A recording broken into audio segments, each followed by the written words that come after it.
धनगर समाजाला मिळालेलं आरक्षण कोर्टामध्ये टिकलं नाही. सरकारनं आता याबाबत स्पष्ट भूमिका घ्यावी, खुली चर्चा करावी, असं आवाहन भाजपचे आमदार गोपीचंद पडळकरांनी केलंय. धनगर समाजाच्या आरक्षणाबाबत जे काही करावं लागेल ते मी करणार, असं देखील पडळकरांनी म्हटलेलं आहे.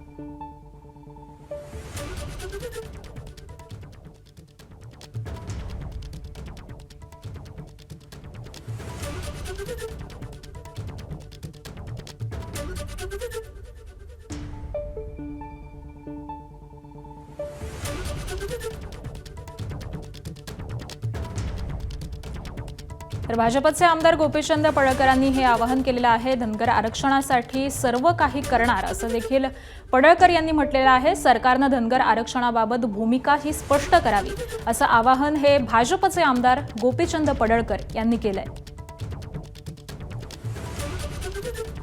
एका घरात 4-4 कलेक्टर आहेत, आमच्या समाजात नाहीत. एका घरात IPS आहेत, तेवढे आमच्या समाजात नाहीत. असा प्रचंड विषमता जी समाजामध्ये आहे, तर त्याच्याबद्दल सरकारनं एकदा स्पष्टपणे काय नेमकं मिळणार आहे की मिळणार नाही तर नाही, एकदा सांगून टाकावं आणि मग त्या पद्धतीनं समाज ठरवेल आमचं काय करायचं. ABP माझा, उघडा डोळे बघा नीट.